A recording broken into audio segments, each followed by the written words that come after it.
Hey, what is up, studs? Ryan here, or M&R Productions, and today I'm reviewing the LEGO Star Wars 20th Anniversary Edition Clone Scout Walker. This is based off, or is a remake of, the 2005 Clone Scout Walker, which I will quickly compare in this video, and I'll have a separate, longer comparison video of going in-depth on everything. But this is a $30 set in the US for 250 pieces, so it's not a terrible price per piece, although it's still hard for me to pay $30 for this. I wish these were $25. The Darth Vader is the exclusive collectible minifigure from 1999 that you get in this set, and the other figures you have are a Wookie Warrior, a Kashyyyk Trooper, and a Battle Droid. This, of course, is true to Episode 3, or as true to Episode 3 as they could get it. The back side of the box, you'll find the other collectible minifigures that are available in other sets. You also have a small little thing about the actual 20th anniversary, or you also have a small little snippet about the original set, and then on the back box art, you just have the set in action. That is just a really funny pose for that. I don't know why, but it looks so freaking funny. Anyway, let's move on. LEGO made some special additions to the instruction booklets for the 20th anniversary LEGO Star Wars sets.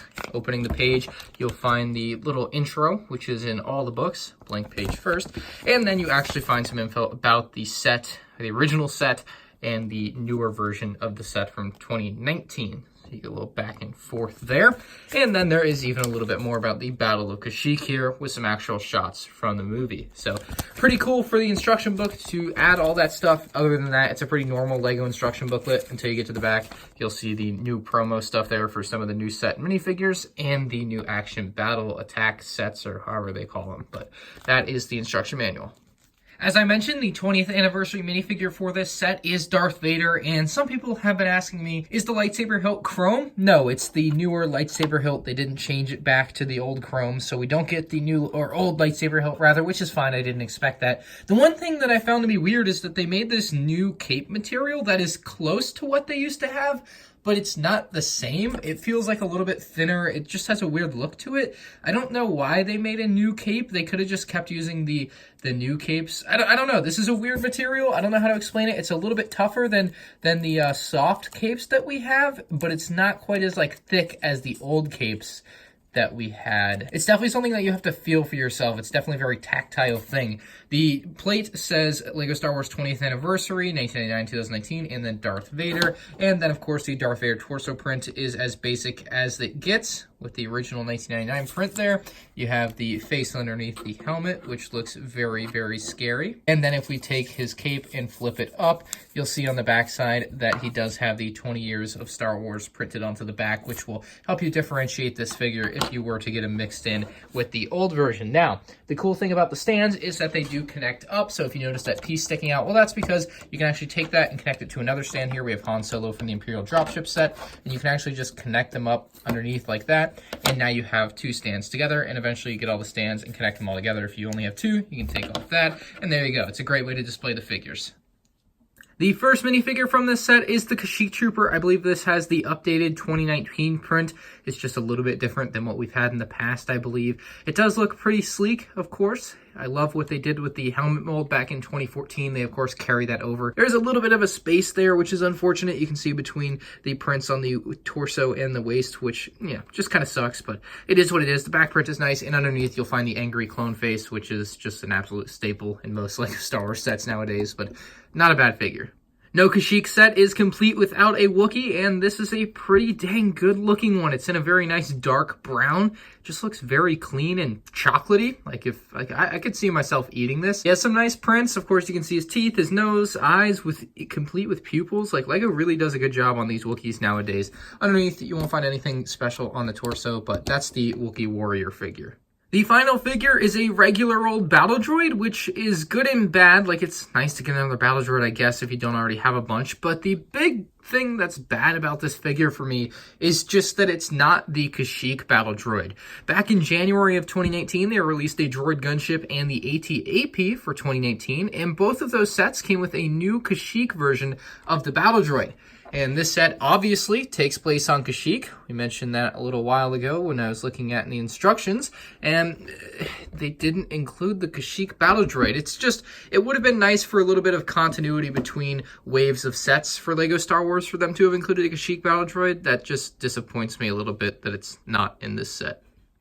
Here we have the dwarf Spider Droid and the barricade that goes on the beach. We'll take a look at the dwarf Spider Droid first. I don't, I'll be honest, I just don't love dwarf Spider Droids. They're one of my least favorite things to get in a Lego Star Wars set. So it does have a stud shooter on the end here, so you do get some playability from that. All you have to do is push down on the gray bit there and it will shoot. Pretty easy to do. That one's lost in my shelving forever now.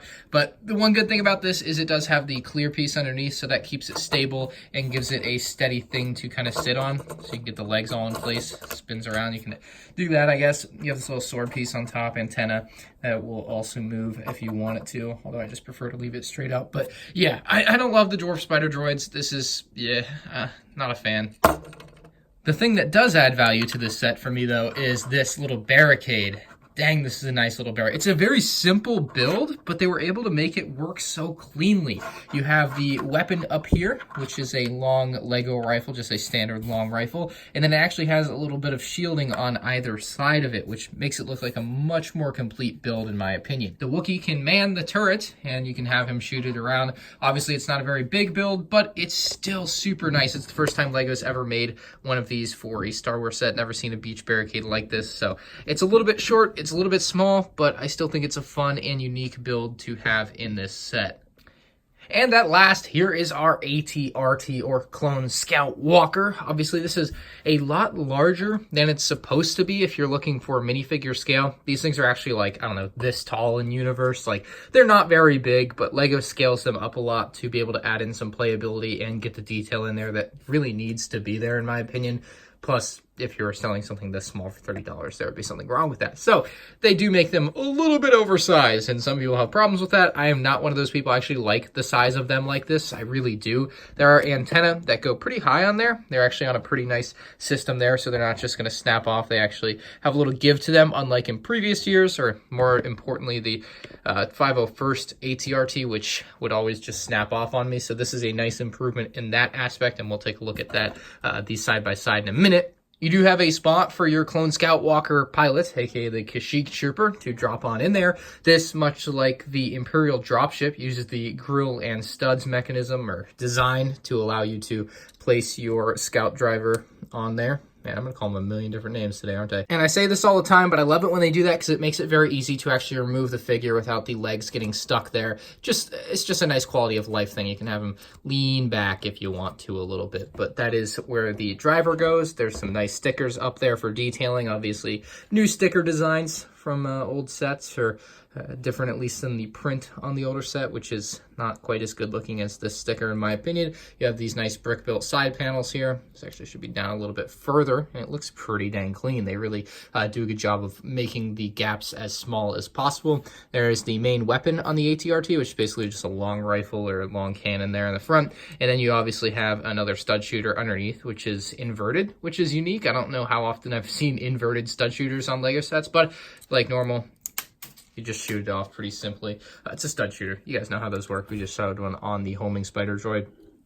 On the back here, we have some extra detail with these Technic bits, which basically make it look like there's an extra connection down to the center area there, but there really isn't. They're just kind of loosely on there. The legs have some added detail from previous years, just a little bit of extra color there with the kind of dark tan and then sand green mixed in there. These round pieces kind of cap everything off.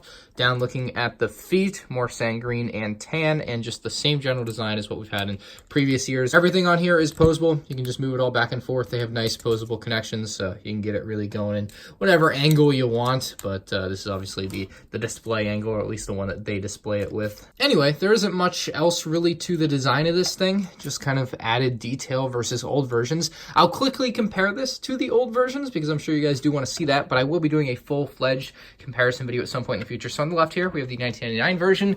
This version is from 2013 and is the 501st ATRT, as many of you may know. And then lastly, the 2005 version, which is the weirdest. I mean, other than the color, obviously the design is the most different from the other two here. These have very similar designs. Lego didn't change a lot going from the 501st ATRT to the regular Clone Wars, or Kashyyyk rather, ATRT. And I don't know how I feel about that. Like, I wish Lego had or was able to change the design a little bit more. You can see what I'm talking about With the antenna, though, these would just fall off pretty easily because they're not really on a hinge or connected very strongly. These obviously have a little bit of give to them. Thank you to the hinge, so they won't just snap off.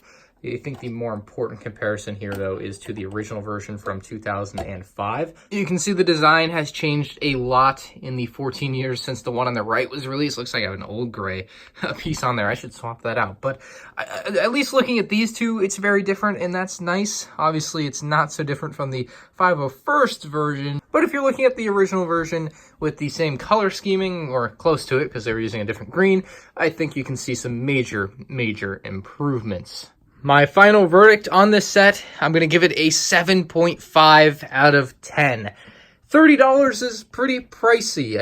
I can't fathom this being worth $30. Like, it's really something you got to come to terms with, because LEGO sets are getting more expensive every year, it feels like, and this one is no exception. $30 is a lot of money for basically a clone Scout Walker and some throw-ins. Not that the throw-ins are particularly terrible, it's just not a lot. The homing Spider Droid is not something that I really like, or I feel like maybe a lot of people like. I don't love the homing Spider Droid. The Battle Droid obviously doesn't really offer anything new, especially because they could have thrown in the Kashyyyk Battle Droid, but they didn't, which honestly really disappoints me. Of course, the Darth Vader is a nice exclusive figure for the 20th Anniversary Collectible Minifigure in this set. You have the Wookie Warrior with the barricade there from Kashyyyk, which I think is the most unique part about this set. I love the barricade. I think the turret looks really cool with these side little shield things.